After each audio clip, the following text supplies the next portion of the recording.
Welcome to our High Plains series wrap-up, running through some of the things to consider when camping in the snow, and find out about native animal rescue.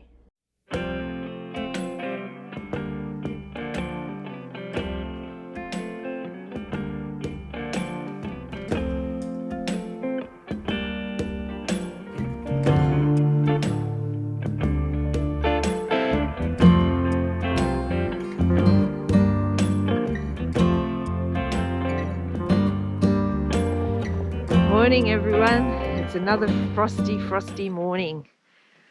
Look at this.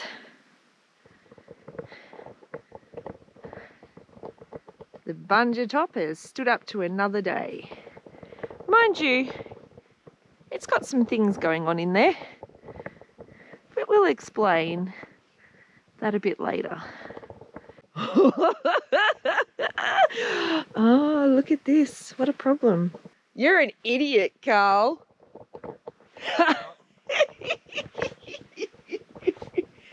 What? You're an idiot. Why? You left your gloves outside on the table. Oh no. Can you warm them up in your pockets? Not a chance, mate, not a chance. Please? No.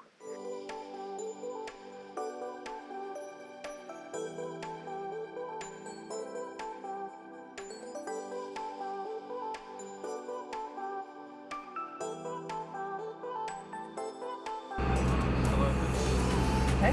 Still open?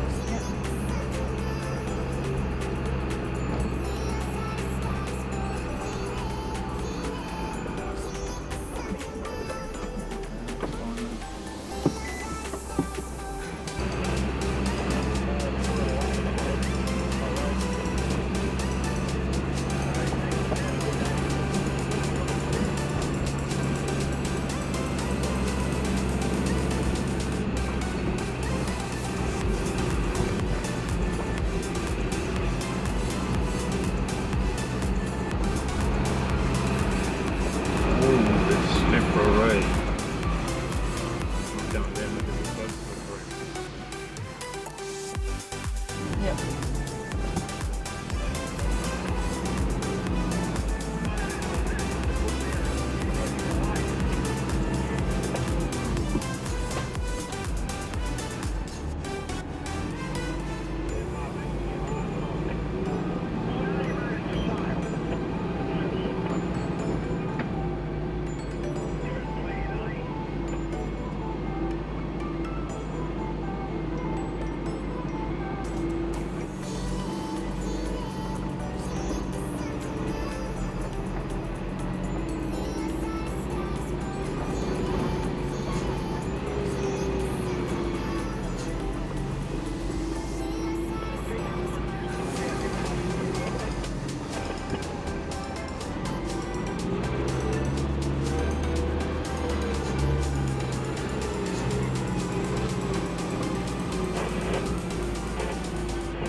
We were originally going to take Old Morocco Road back to civilization, but we've changed our mind and we are now heading down a marathon track, as you know. We checked on Hema maps and this track was rated as an easy track, but we also checked on rooftop maps and it said it had a steep section. Rooftop maps are a very good map for the Victorian High Country. They have lots of detail and are awesome for touring. What is normally listed on the rooftop maps is correct, so I knew that this was going to be a steep track, and it is. The camera doesn't do it justice, it is quite a steep hill. It's no problem in the dry, but if it was wet you would be winching all the way up it.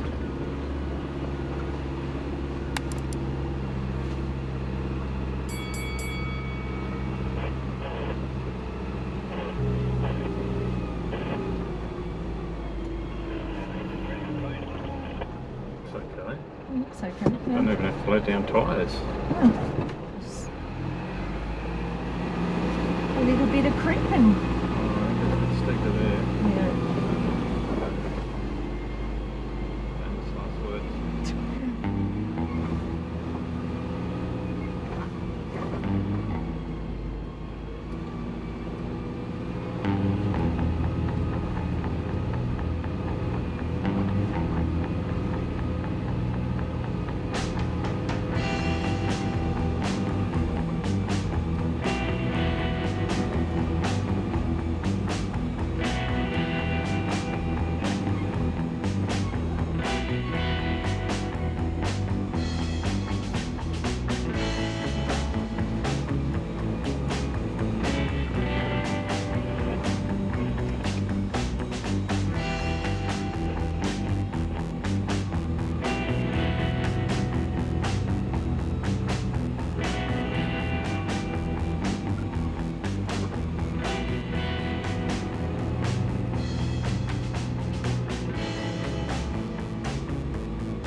Hey? We're not backing up over that bit. No. It's a one-way bit, that one.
Radio in.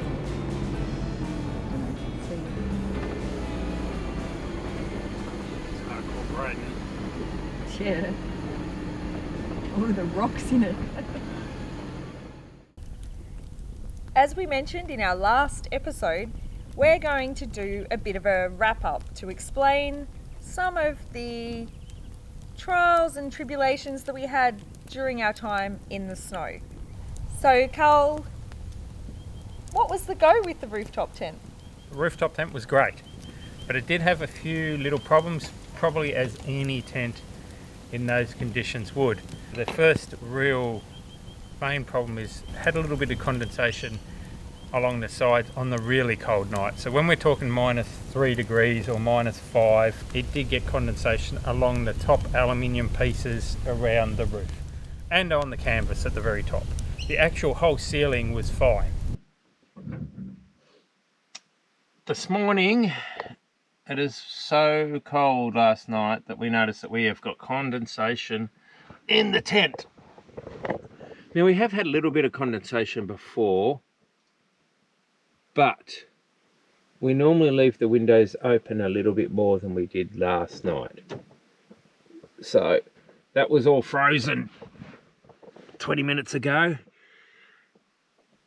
And the aluminium upright legs froze as well.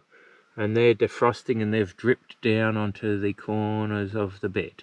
A little bit more on this side, same sort of thing. Condensation. It was very still last night, very cold. And this was all actually frozen on the inside. And this one's all dripped. I don't know whether you can see the drips on there. They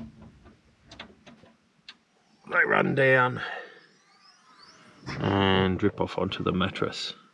The second problem, which is probably more dramatic, and I had an idea that it may happen, was the condensation under the mattress. Just like the condensation under the mattress in the van.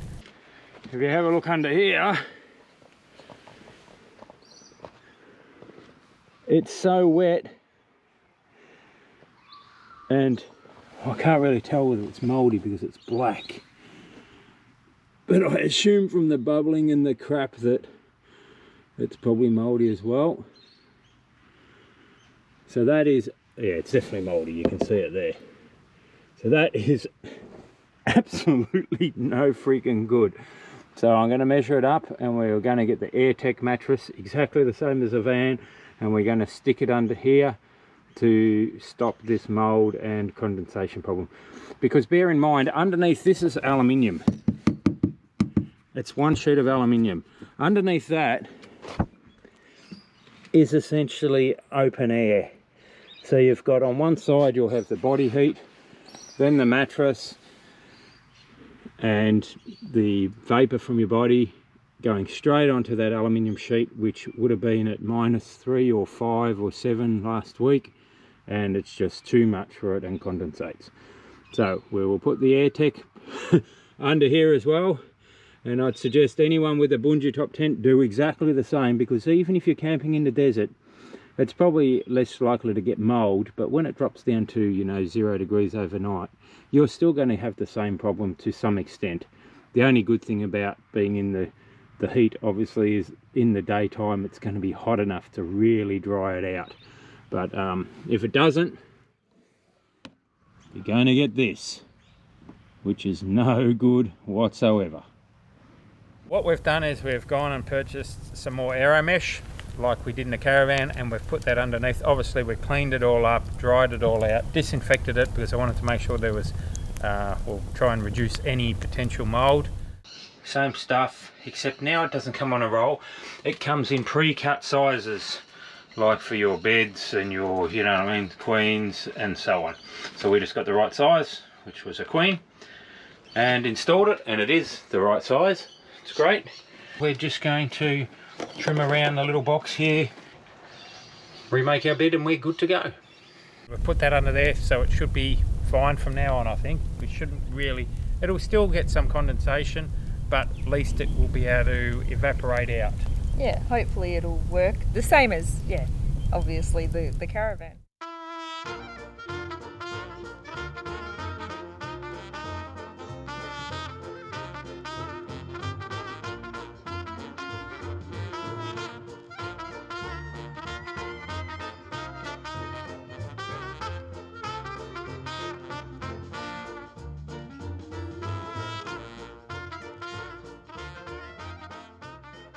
The next thing that I've never considered before was the air compressor.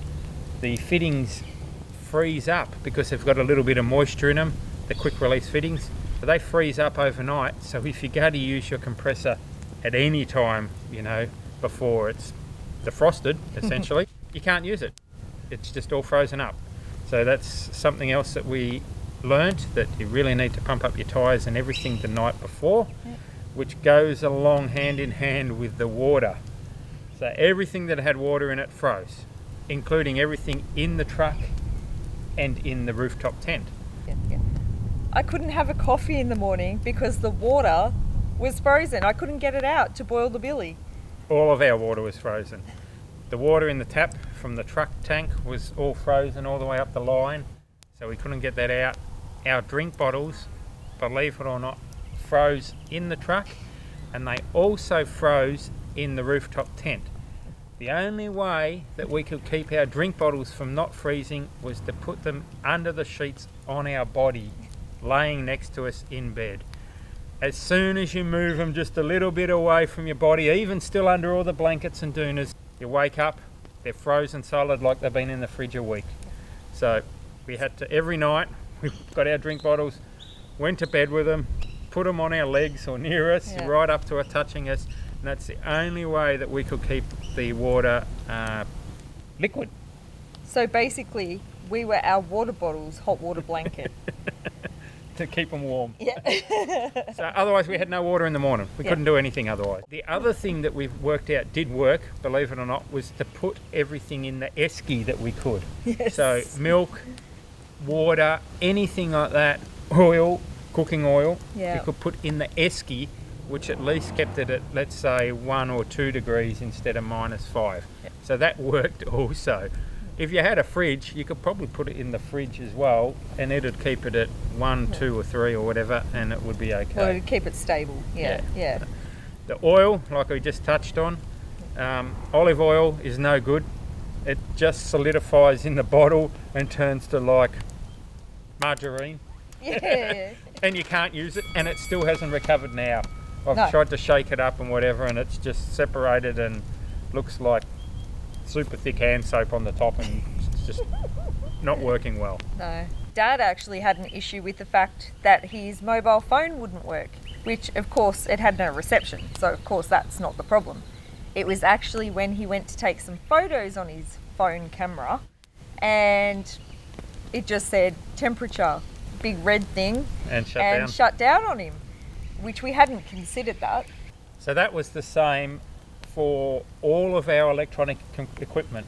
The laptop wouldn't charge, the GoPros wouldn't charge, the iPad wouldn't charge, the iPad wouldn't work when it got too cold, the GoPros wouldn't work, and the laptop shut down. Yes, and the iPad we use as one of our sources of navigation. So thankfully we always do have our rooftop maps as well. Don't rely on one source of navigation, because if you were relying on your phone, your iPad... Or for pictures either. Even our good camera, we couldn't charge the batteries on that, and it would shut down as well in the end when it got too cold.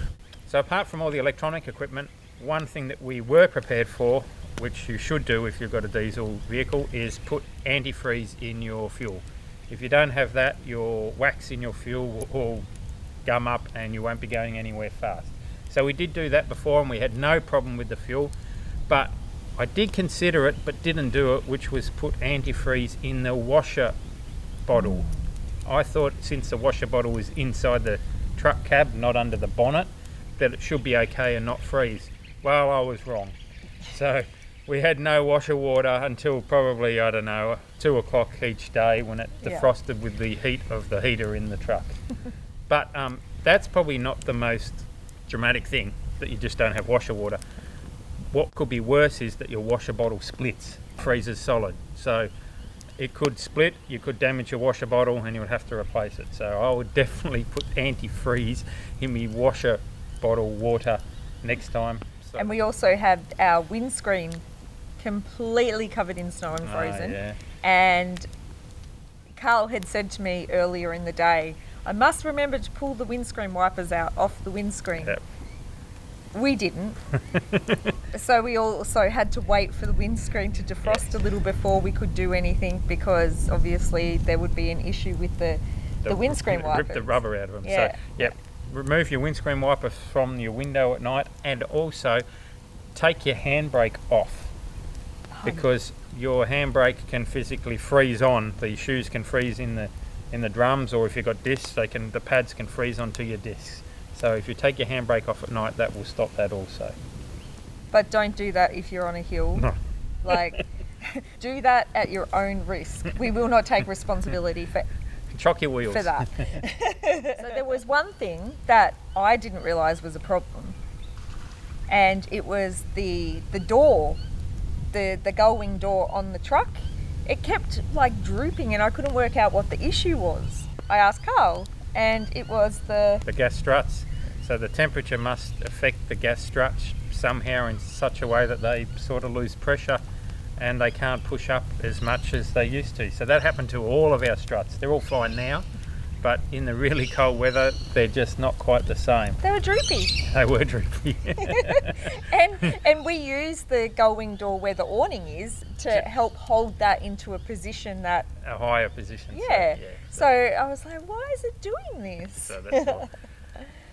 Another thing to be wary of with the cold weather is any of the cheaper stoves that have those little canisters that you put in and click the lever down. The butanes. Yeah, the little butane canisters, they won't work. No. There's just not enough pressure in the little canister when it gets cold to run your stove. So Jeff had one of those, so you might as well just chuck that straight out the window because it just doesn't work at all. And it was brand new, and basically because it was frozen, broke straight away. So they don't work at all. You need a real gas stove if you're going to use gas.